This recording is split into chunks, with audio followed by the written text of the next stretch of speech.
Grand rising, everyone. Grand Rising, Grand Rising. Hey, welcome to Grand Rising Elizabeth Millionaire Mindset Monday. Woo, woo, woo, Woo-hoo-hoo. Today is February the 26th. Already, it's February, the end of Alrighty. February. About gone too. It's about Yes. gone. And my name is LaKeisha LaGrande, also known as Madam Finance, and one of the proud owners of Natural Living by Design. And also, I have here my wonderful co-host, Danyelle Claxton, the social media goddess. Mhm. Grand Rising. Hammer time, hammer time, hammer time. Yes, yes.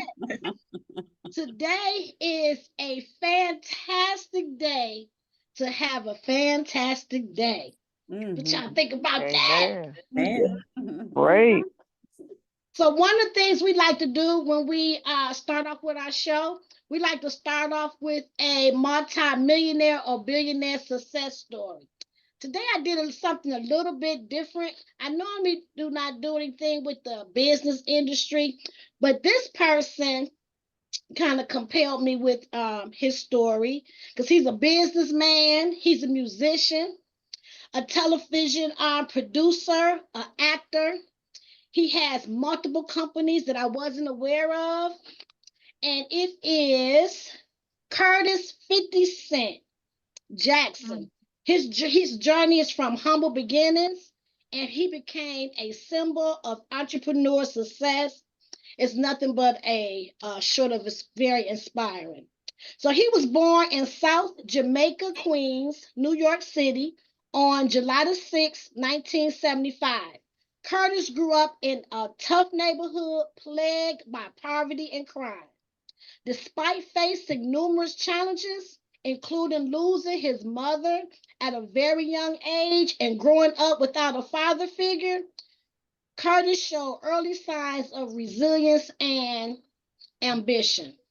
However, through financial struggles loomed over his life, he tuned in hustling on the streets at a young age to make ends meet, which unfortunately led, led to run-ins with the law and into juvenile detention. But even in the midst of adversity, Curtis remained determined to change his circumstances. His Amen. breakthrough came with his passion for music. Curtis began pursuing a career as a rapper, and in 2023, he released his debut album, Get Rich and Die Trying, Mhm. which became a massive commercial success, making him a superstardom almost overnight. The album title reflected his own life philosophy and the determination to succeed against all odds.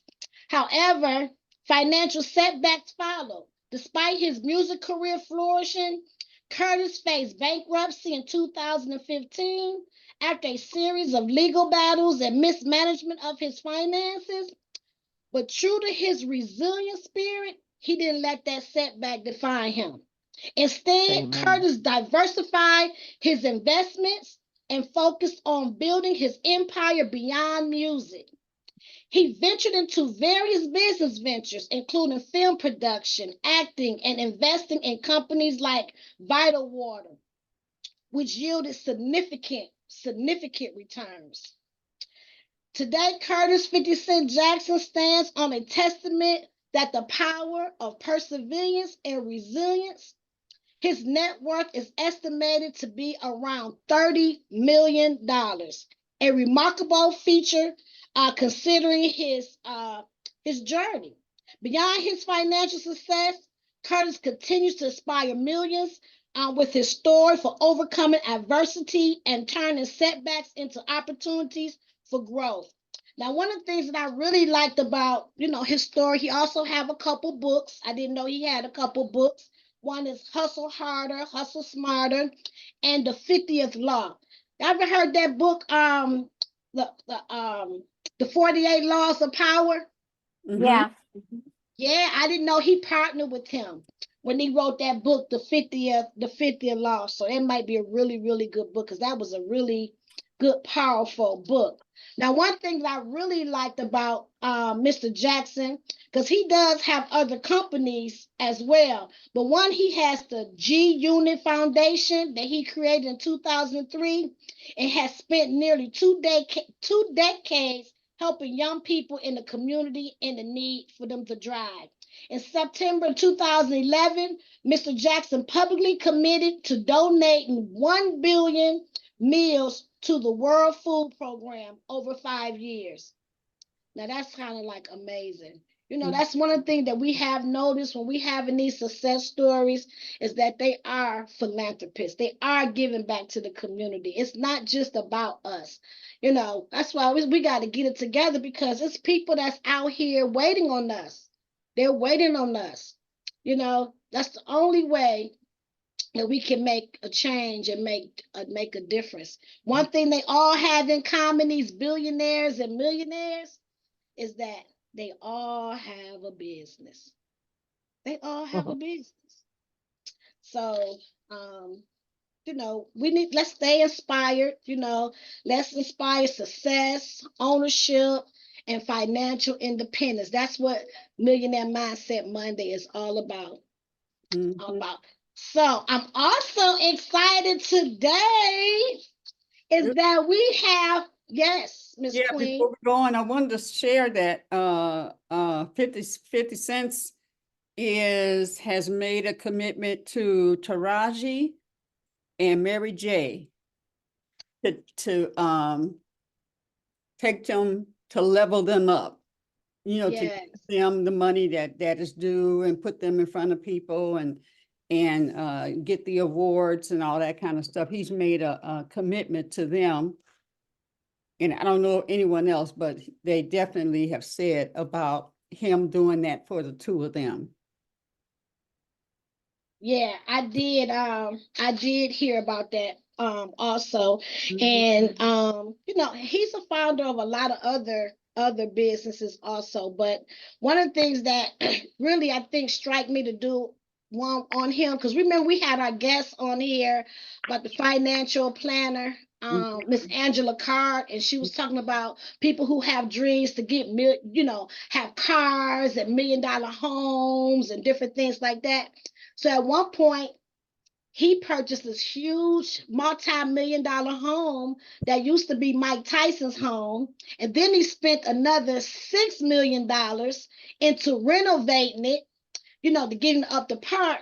Ooh. And then realized how much it was to maintain it. You know, then he see how much it cost to maintain it. So he wasn't able to sell it for what he got it for. It was like $3 million.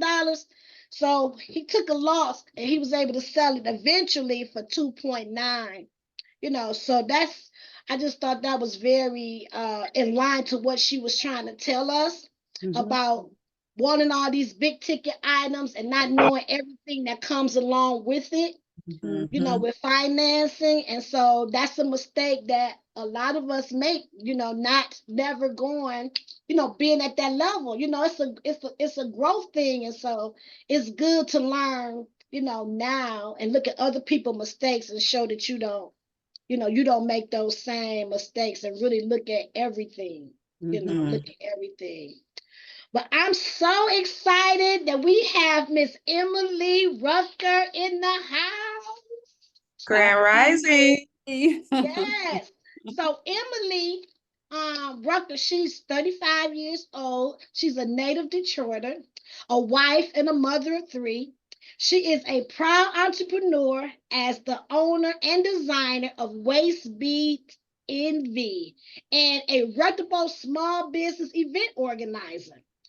Waist Bead Envy is a Detroit-based Black and woman-owned body jewelry company specializing in handmade waist beads, with a mission to promote body confidence for every shape and size.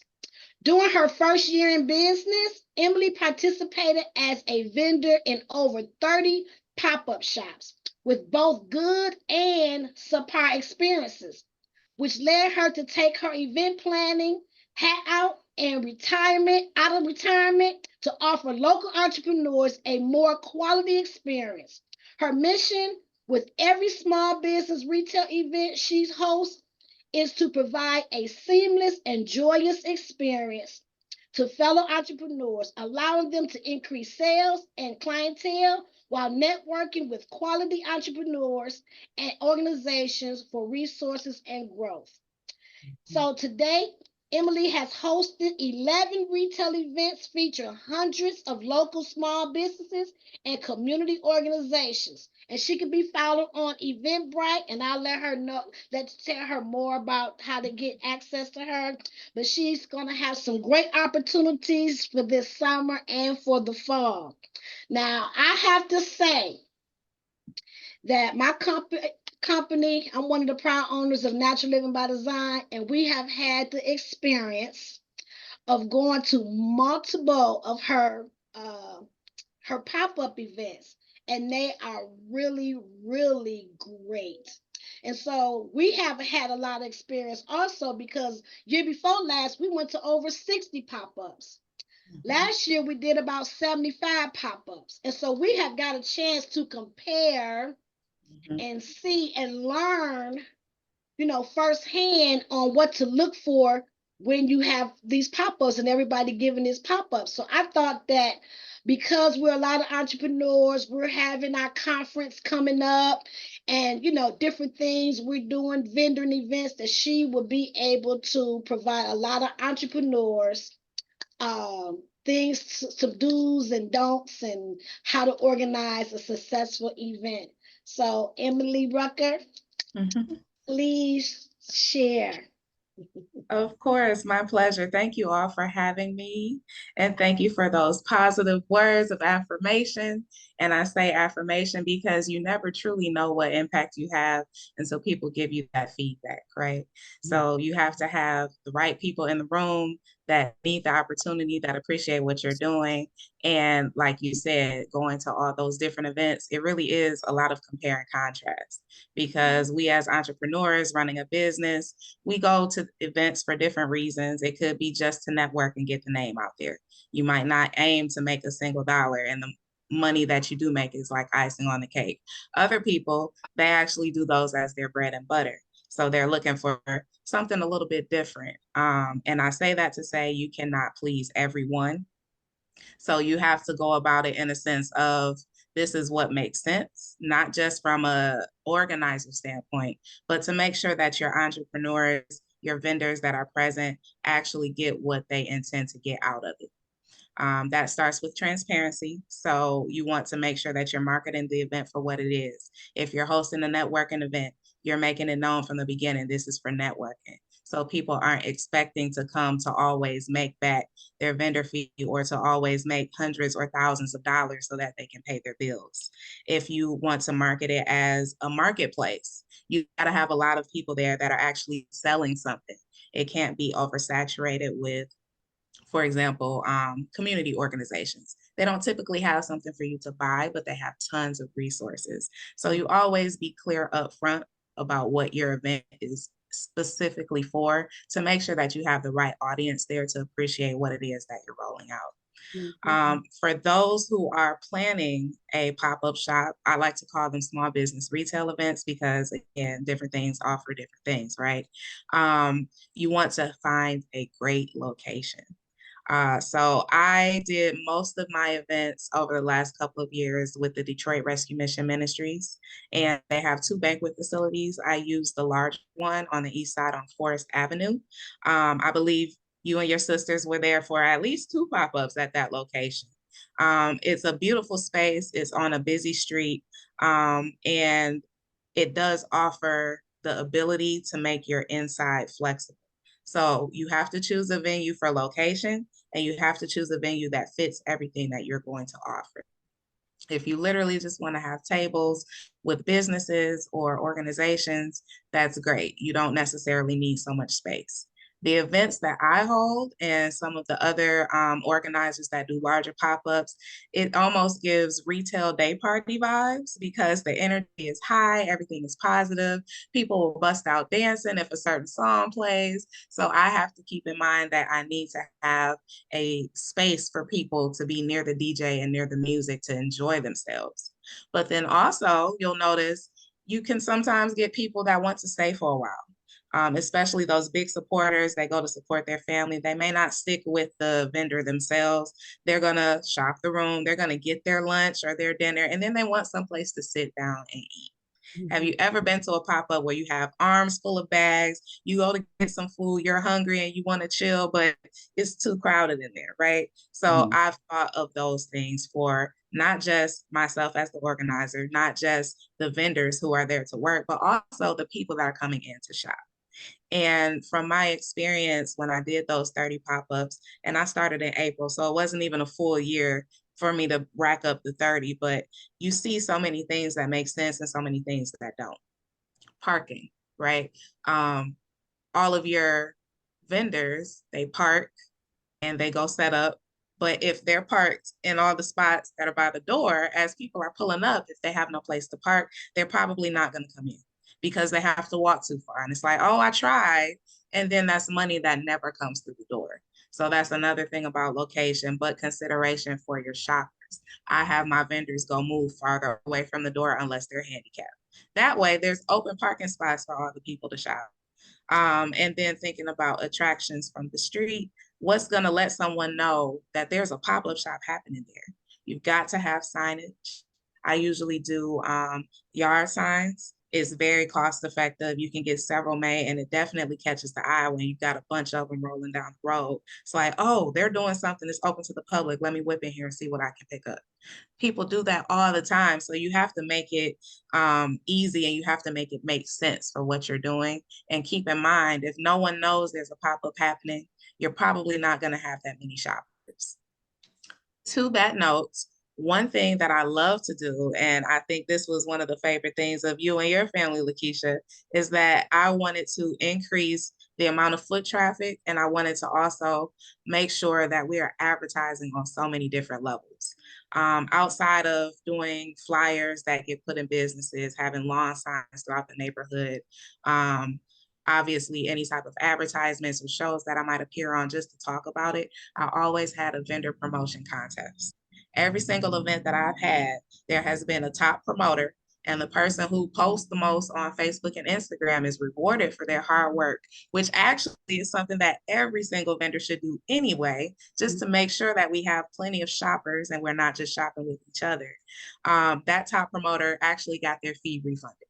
So you could do anything. You could a gift card, you could give a monetary cash prize, it could be a competition, but something extra that makes the vendors want to post more than they typically would, that lets their audience know times 100 or 50 or however many businesses are going to be there that day, that there's a pop-up shop happening.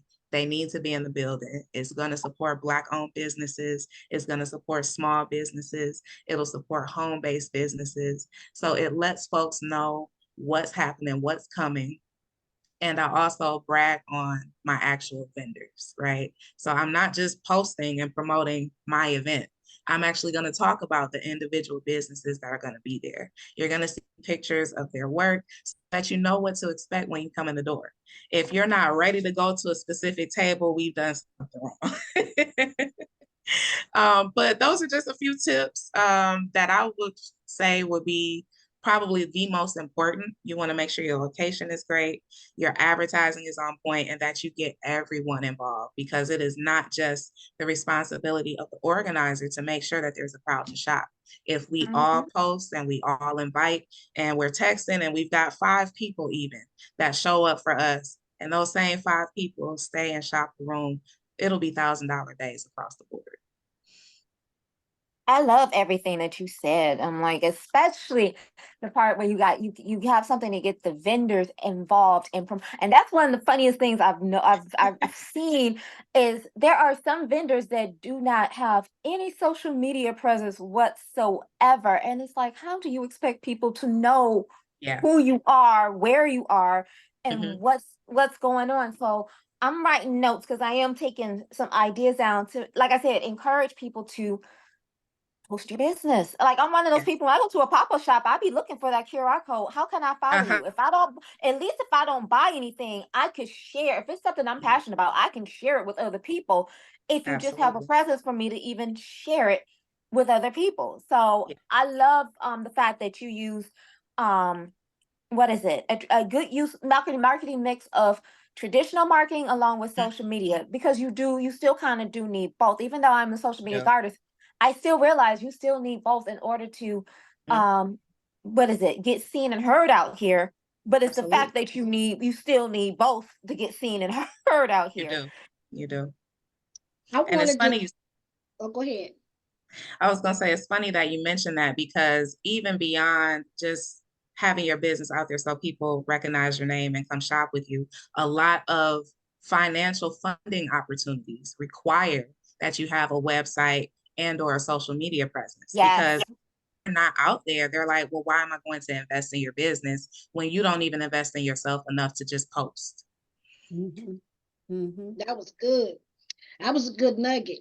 I wanted Mm. to say to welcome Miss Connie on our show, and she's an entrepreneur also, and you know, she's I think last year just started doing more vending events. And so I thought it would be great for her to come on here because sometimes her product is a little different. She felt like her product was a little different, but people buy from you. they Mhm. they buy from you. I had to kind of talk her into, they buying from you. And she has an amazing product, which is one of my favorite. She has the cozy dryer sheets. So, do you mind just sharing a little bit about um, your company and what's your take on doing your experience doing the different vendor events?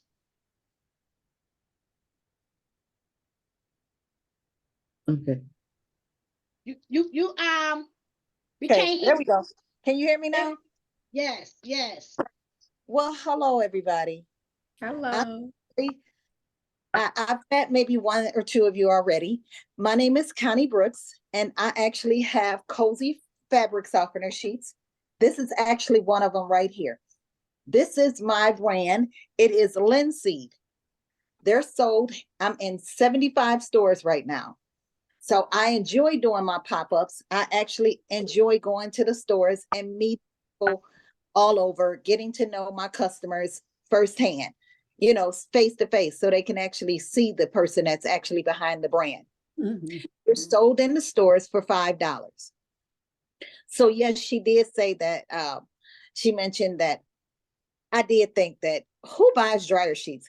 But wow, did I find out that people actually love my dryer sheets.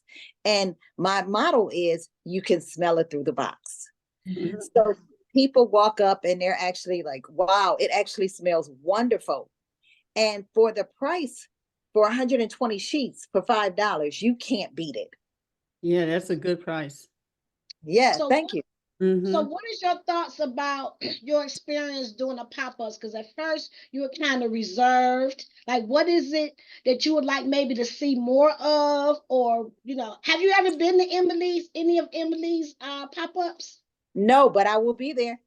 Oh, yeah. Happy I'm to have sharing you. all of this wonderful advice that she's given us today about how to do a pop-up and how to organize a pop-up. So it was just wonderful. It was a wonderful nugget. Hmm. We have Evelyn's hand has been up. Yes. Oh, hey, Evelyn. I apologize, love. I Evelyn, can I wait a minute, Evelyn? She has some amazing, beautiful earrings, and she's into arts. And I mean, when I say they're absolutely beautiful, they're beautiful. So go ahead, Evelyn. I'm sorry, I had to give you a plug, girl. Give you a plug. I just thank you. I just wanted to know where on East Forest because our family home is on East Forest. So So it's maybe 5 minutes from Eastern Market. It'll be that large building. I believe it used to be Secretary of State or where you would go to get like food stamps and things, right off McDougal. that big building with the wrought iron fence all the way around it. Okay, Yep. I know exactly where that is. Yes. Mhm. Okay. Ooh, that's right down the street, girl. If I go back there, we got to have you join us. Okay. Okay. All Right. right. One That's of what the things I did like about the place, because you know, people sometimes they're concerned about parking, you know, the safety of their vehicles, and they do Right. have it's you know, fenced in. Mhm. I want to talk about how creative Emily is, because in the summertime you can choose to be inside Mhm. or you can choose to be outside. You know, Mhm. so you can set up your, you know, your tents outside, and then that seems to bring traffic also because Yep. it's on a visible street, and then people say, "Hey, what they got? You know, what they got Yep. going on? What they got going on?" So typically, we like to be on the outside, get them before they Yeah. go on the inside. Yep. For sure. And my second question was to Connie. What is your dryer sheets consist of? Because yeah, I don't use dryer sheets. I just want to know. Yeah, I'm one of those people too that kind of got out of using dryer sheets. So what is your dryer sheets made of? So they're actually plant-based. Of course, they're hypoallergenic. So I have a customer, actually, she said that that was something that she didn't use. So I actually thought it was wonderful because it was a vendor event that I did. And she actually stood up and gave her testimony, which I knew nothing about. She said that she was very allergic. Her skin was very sensitive to dryer sheets. And she said once she washed her clothes and she used them, it was an hour or two later, and she remembered, oh man, I used those dryer sheets, and she wasn't itching. So she said, so I just want everybody to know that it is very good and it works on sensitive skin. And Well, also, Connie, I want to give you a quick tip, a quick nugget, because like I am a social media goddess. If you start to capture these testimonies on film and put them out on social media, you got 1 million people, eyes and ears listening to what how good your product is, instead of just. And I love pop-ups because it's a great way, like you said, of getting into the eyes and getting into the face of people around you. But you also got to take the opportunity and capture that and get into the people of the eyes who are not around you, because just as many people that will support you at a pop-up, it's almost 1 million people that will support you outside a pop-up as well. So one Just thing, like you said, you're plant-based. You just led with the fact that your dryer sheets are plant-based and hypoallergenic. That's one of the main reasons why I stopped using dryer sheets, because the fragrance is too much. It's just I can't walk past the laundry aisle. It's too much. It's too much fragrance. So I don't even like okay, walking past the laundry aisle. But if you capture these testimonies, then you got that testimony being played 1 million times in 1 million eyes. And then that's another way of more income coming to you, because more people can see, more people can like, share, and follow, and still support you. so I want to commend right. kind I've also. actually started, I take a million pictures, of course. Oh And I've yeah. actually put out, I actually have 2 commercials up. Emily, you are muted, so that's why we don't hear you, honey.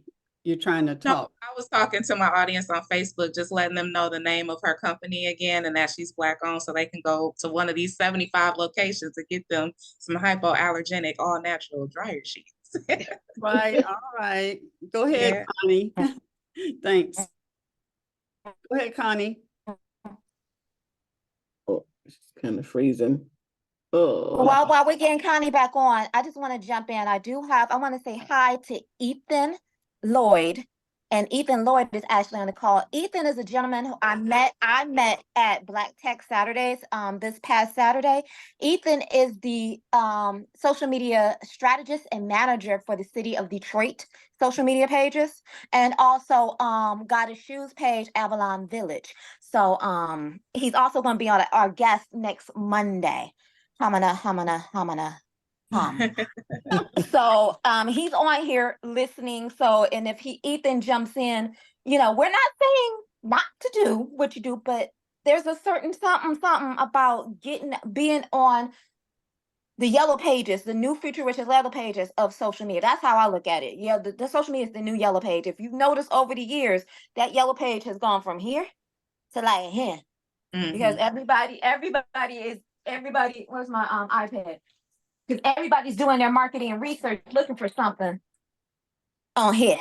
Mhm. Or like you said, and I love you, Emily, because you just went and shared to your audience, a brand new brand, a black owned brand to follow with their audience. And when I get done with the show, I'm gonna do the same. So Mhm. yeah, it all goes together. It all goes together. Like, I'm one of those people, when I go to the vending tables, I'll be looking, okay, if I don't buy nothing, how can I support you? Let me shout you out on Instagram. Let me follow you, let me share you. If I can't buy, at least let me follow and share. That's my Mhm. biggest thing. Because you don't know who you may touch just sharing somebody else's somebody's information. Mhm. And So I it's had a free. question for Emily. So Yes. what made you decide as an entrepreneur to go out and start doing vendor events yourself? Like, what is it, because you were, people be charging $100, $75? Were you spending money and you didn't see that you were getting your value? Like, what made you decide to, hey, I'm finna start doing vending myself? What made you? Filled a niche is what she did. She filled a niche. We Yeah. definitely need somebody in that area because, yeah, vending events are they. Oof. I would say it's become oversaturated, and it wasn't so much when I started back in November of 2021. But especially now, it seems like everybody who has attended a vendor event wants to try and host one. And unfortunately, that doesn't make for a great experience because a lot of times these people are inexperienced and they don't know what they're missing, or they're doing it for, I would say, the wrong reasons. They're just trying to, collect vendor fees and make money, which obviously that's going to be there. But at the same time, they don't have the same level of care, and those details get missed, especially if they're not taking themselves out of their organizer role and making themselves aware of what it looks like from the vendor's end. Mhm. If the event is, too loud, you're playing this loud music, you have to keep in mind people are there to do business. How can you really do business if you can't verbally communicate with the person who's 6 inches from your face? And then you're hoarse at the end of the day because you've been yelling because the organizer wouldn't turn down the music or have the DJ turn it down because they wanted it to be a party, right? So again, that communication with your people to let them know what type of event this is going to be is very helpful, but being sensitive to the needs of the vendors. You might want to pack the room with 100 vendors, but your space really is only suitable for like 90. So you have to have had the wherewithal to know I need to walk this room and estimate exactly how many people I can fit in here. Mhm. I need to plan the space accordingly to make sure that this table isn't touching the next table. Or I need to work with a specific table vendor that only offers 6-foot tables because we can't fit everyone in here with 8-footers or 10-footers if they're food vendors. Things make sense when you take the time to just think about how that's going to work. But if you're not doing it for the right reasons, 9 times out of 10, you're probably not even thinking about that in the first place, let alone trying to fix it or get a solution that works for everyone. Go ahead, Queen. What I is this queen? Hold on. This one. Okay, Emily, what is your average charge for your events for vendors? So I've actually come down in price since I started, which is a little backwards because inflation took off after that. My event started at $100. If you need a table to rent, that was $20. And then from there, I took it to $90 or $85. It really just depends on what my cost is. Mhm. So being transparent about what it costs to put on these events, organizers are spending thousands of dollars. You Yes. have to get the venue. You have to have music there. No one wants to hear your phone going off the entire time because you're only using your phone for music. You have to have certain permits in place depending on where you're going to have it, especially if it's outdoors or on public property. So you have to think about the tables and chair rentals, and all of the decorations that you might have to make it a more festive event. Like those things really add up. Yeah. So I'm going to pay for the event out of the vendor fees, but I also don't want to price too many people out. So typically I won't have an event that costs any more than $100. If I did, it would be someplace that would be absolutely worth the bang for the buck, like an Eastern market under a shed or something where you're going to get that foot traffic and easily have $1,000 days just because there's so many people concentrated there looking for specialty products to purchase. And how often do you charge the people to come in, or can people just come in for free? For my events, it's Love always both of open them. to the public. Yes, I don't charge anything for people to come shop. That could be a possibility in the future, maybe for an early bird shopper, charge a nominal fee of $5, no more than $10, so that they can beat the crowd.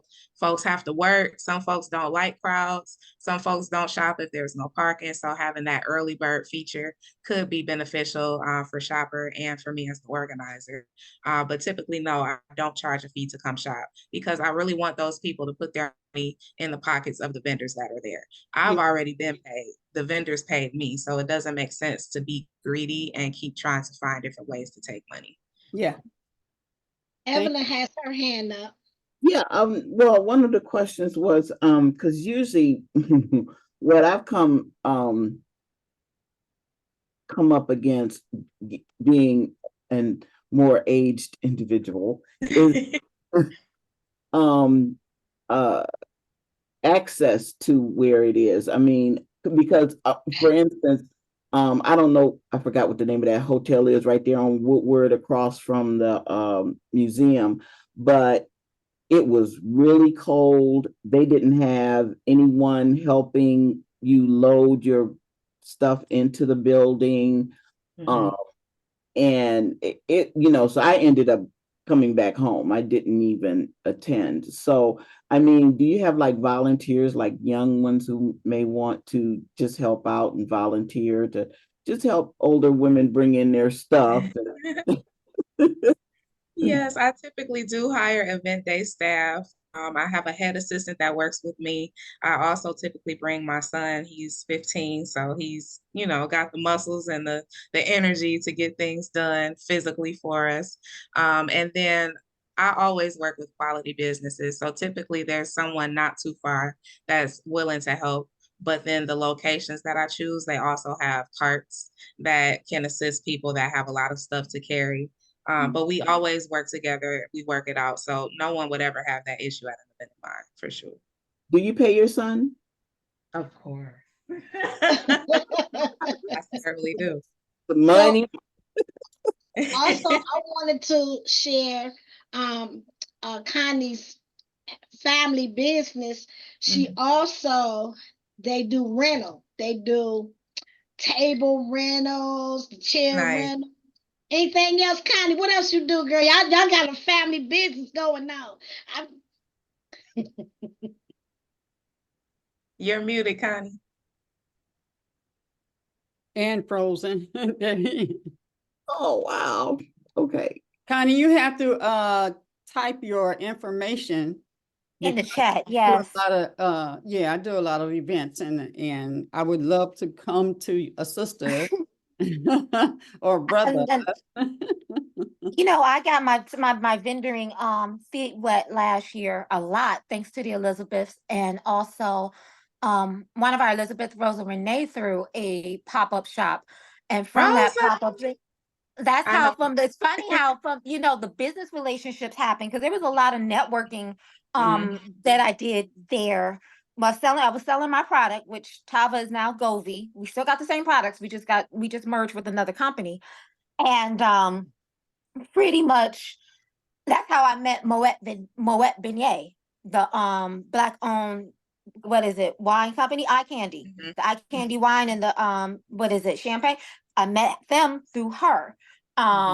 Which I end up using for an event, and a couple sponsor for another event. And it's a couple of other vendors that I met, from being at one that you end up using with the networking. So I absolutely, love that how that happened. And how you end up finding out about one thing, one company to another. Yes, I am taking my liquid vitamin right now before I forget. So there you go. But yeah, it's really cool how you do it's not just a networking event for making money, it's a networking event for other companies. I got an idea in my head and doing something kind of niche, going a little bit more niche with it. I'm also a head rapologist. I modeled this past weekend for another head rapist. And I'm like, I want to do something. It's funny how I come into a space just regular, but when I get my when I get my makeup done, when I get my head wrap on, when I get a local designer put on something, African printish on me, you turn it from an African American woman to like this African goddess. And I'm like, wait a minute, there's a theme here. Add a photographer to that, some African, food, working Nigerian food and Afro beats. We may have something. Okay. Here, exactly. Go ahead. No, go ahead. So I had one feature at one of your pop-ups that I really enjoyed was you had a young lady there who can help you with your business. Like it was like, if you come, you'll get a chance to have a one-on-one or something. I thought that was a good feature. What made you think about that? Because I think you've done that like a couple times at the pop-up. Yeah, yep. All of last year, actually. For the ones that I had, Michelle Leanne, she is a business coach. She does so much more than just that, but I had a wonderful experience with her, and she has such a positive energy. She's so sweet. She's so helpful.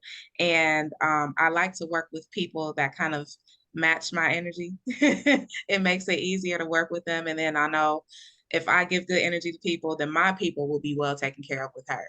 And so I partnered with her to offer as part of the vendor package. So it's never just you pay your money and you get a space or you get a table and chairs or something like that. You get extra perks when you actually come to a Waist Speed Envy event. And so I wanted you guys to be able to connect with someone who has the answers to all these questions that we tend to have at various stages in our business. You could be fleshing out an idea.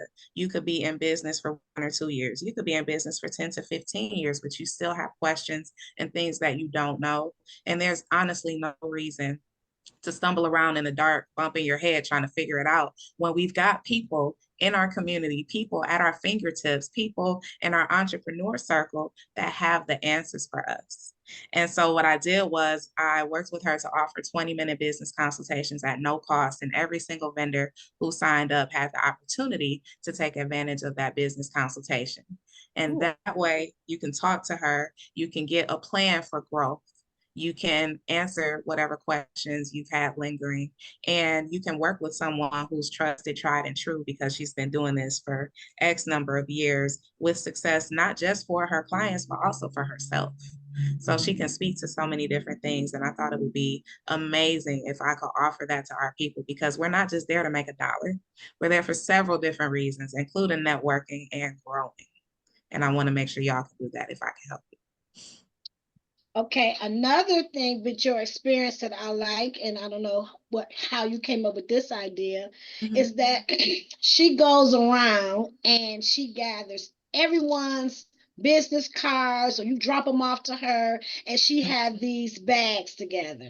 So I thought that was a great feature, because sometimes you be so busy, you don't get a chance to go to see all the other vendors. I be wanting to go see some of the other vendors and support some of the vendors, but my table, thank God, be busy. I don't get a chance to, to get away and to go network and see what the other vendors have. So how did you come up with that? That was a great, I haven't seen nobody else do that one. So, Yes. So of course I wanted to give a gift. That's also part of the vendor package, a little extra perk.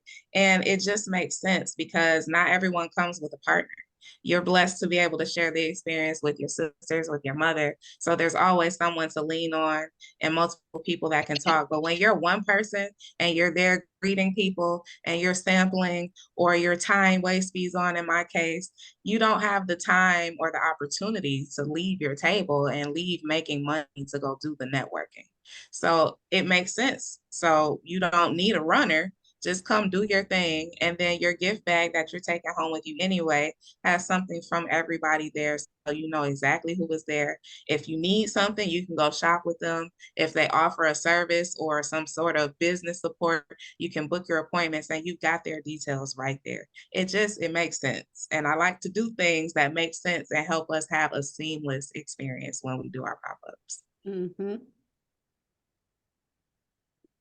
That's good. Anyone else got some questions or want to share some of their experiences of in the vending world or the clothes world, Yes. fabric softener and stuff? I just Connie want said to. yes, make it make sense. I'm sorry, Danielle. Mhm. No, it's okay. So being of I want to say I'm that midway generation. I'm not old. I'm not old enough to be an elder, but I ain't young enough. I'm in this middle space, and I want to say even as a consumer, I am. It's interesting to me how many people as vendors, some don't necessarily have several ways to be paid. Mhm. Um, you know, it's interesting. Last night I went to go get something to eat, and the restaurant was cash only, and I walked out because I don't keep cash on me. I'm an Apple Pay girl. I'm a Cash App girl. I'm a Zelle. You kind of can I just bump my phone to you and give Right. it to you type person.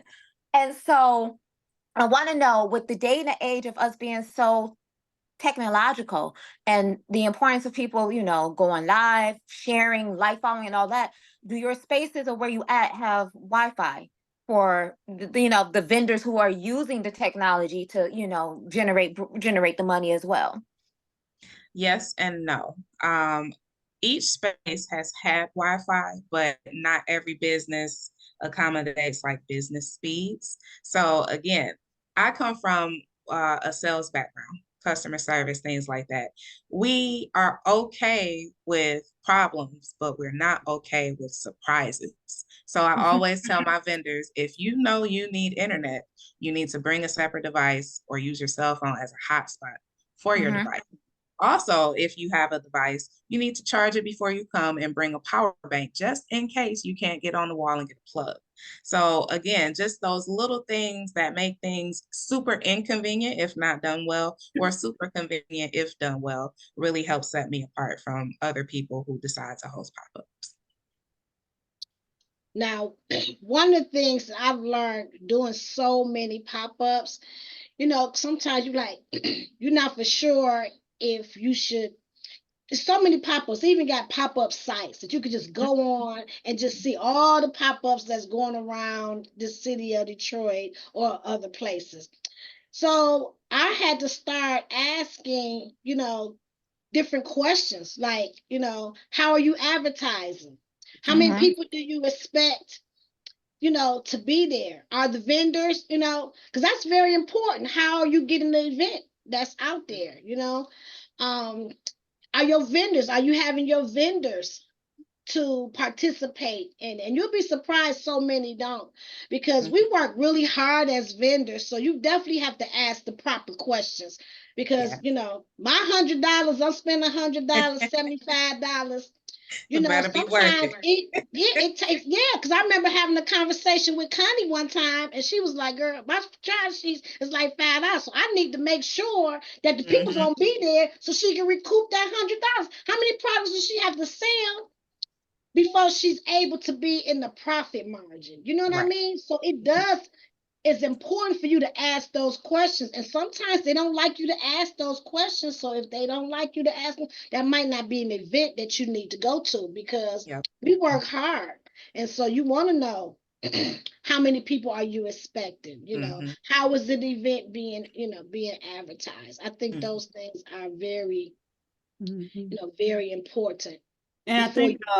LaKeisha, duplicates, are they monitoring, are they going to Mhm. have 20 people who are selling jewelry and Mhm. same kind of jewelry? That's very important as well.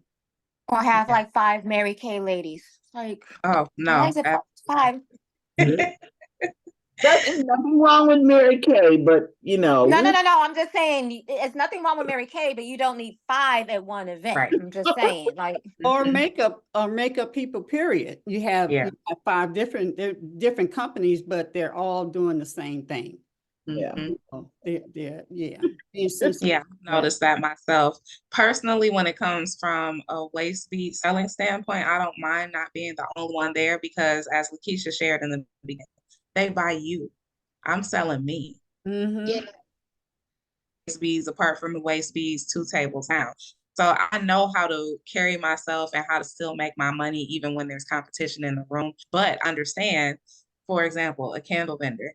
It should not be 10 candle people inside of one room when you only have 50 vendors. That doesn't make sense. That's oversaturation, and it really cuts into the profits of the people they're selling that particular product. And because I want everyone to be successful, I always cap off different categories, Yeah. even when it comes to food and desserts. You know, there's only so many different variations you have. So it doesn't make sense to have too much of any one thing in the room. Once I hit whatever number makes sense in mind, then I cut it off and I have to refuse people after that. All money ain't good money. And I don't want anybody walking away from my event thinking, oh, she's just trying to collect vendor fees. She doesn't care who's there. There's too much going on. You're not going to make any money there because it's going to be too many people selling this, that, and the third. I want people to have a good taste in their mouth when they talk about Emily. Mm-hmm. Mm-hmm. Mm-hmm. What I is the think name of your business? I know we got the waist beads. Mm-hmm. Yep, that's waist bead. What is your event planning business? The event planning business. I wanted to keep the name recognizable, so it's Waist Bead MV Events. You can find me on Facebook and Instagram at those names. You can also follow me on eventbrite.com, and that way you'll actually get notifications when I publish new events, allowing you to register before most people do. Mm-hmm. Mm-hmm. Awesome. that was oh, we got 4 minutes 4 minutes left. So how many different ways do you have for people to sign up for your events? So typically I will send them through Eventbrite. That way they can use any type of credit or debit card. Money is securely passed from them to me without me seeing their information. And then it also is great because it allows me to capture pertinent details for their registration. I do also accept registration via text and DM and email with payment electronically available through Cash App, through Venmo, through Zelle. As our social media guru, Ms. Claxton, was saying, you have to have multiple different ways to accept payment, especially if you're going to be at one of these pop-ups. If you come only ready to take cash, it's going to be a sad, slow day for you because most people want to be able to tap or swipe or just pass you a card. They don't really carry cash like that.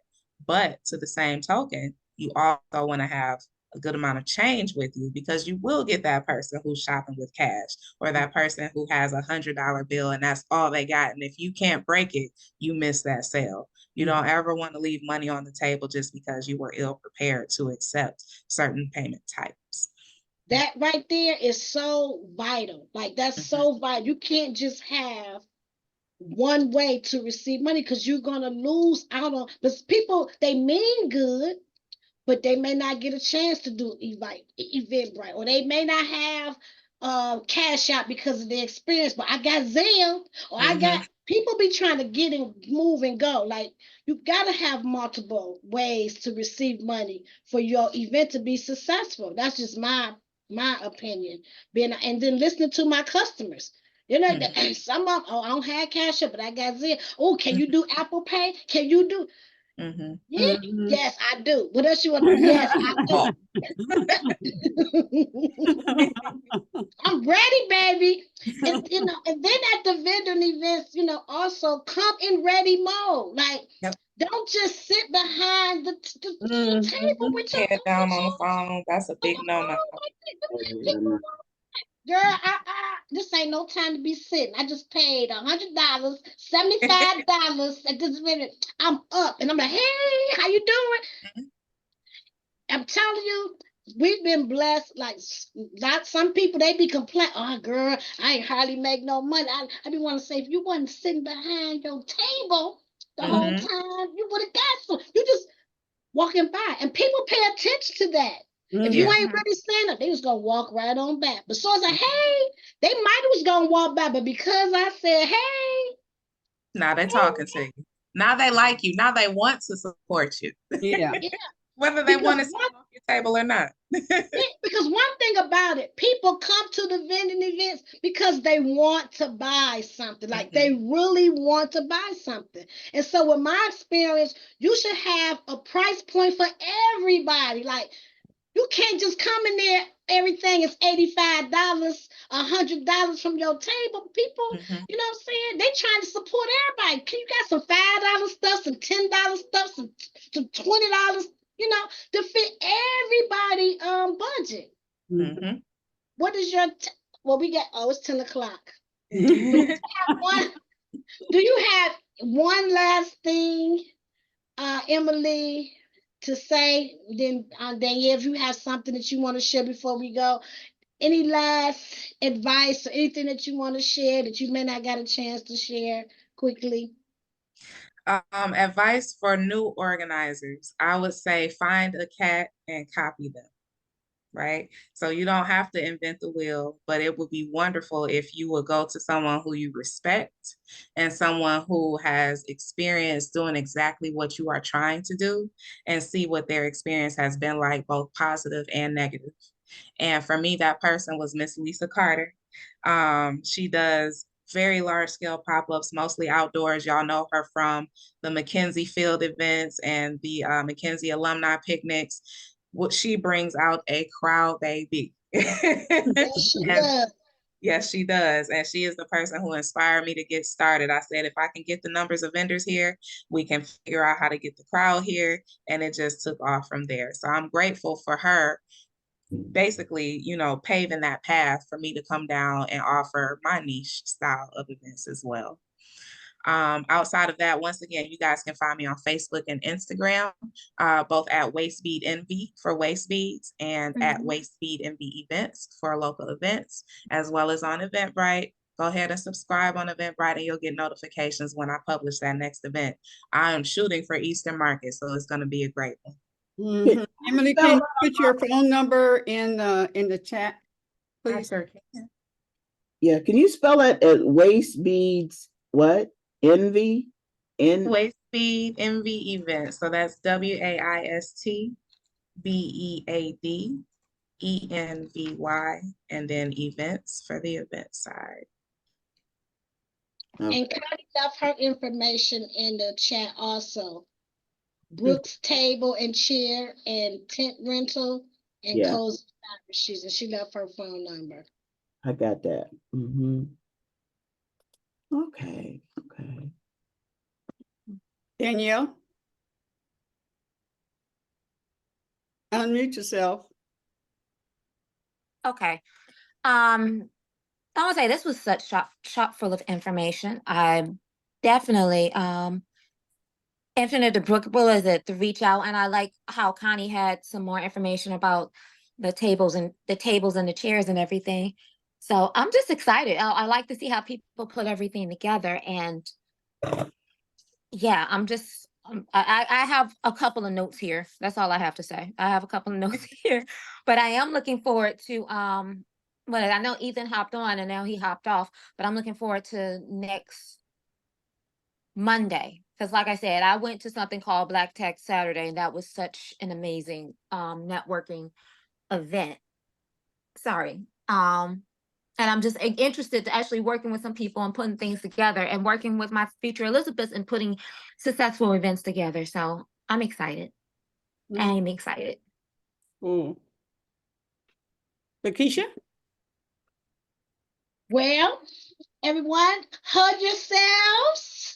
Give yourself a big old hug. Kiss yourself. Show yourself some love. Hug the world. They need some love too. And let's sprinkle lots of love, peace, and happiness all to the peoples all day. I want to say thank you to everyone. Me and Danyelle really appreciate you all taking out the time to come to our show. And we're here every Monday. Grand Rise Elizabeth is here every day, Monday through Friday, with some amazing different shows and topics every day of the week. Come and join us anytime. Same time, same Station. routine station. Same Zoom. Peace out. Have a wonderful day. Peace out.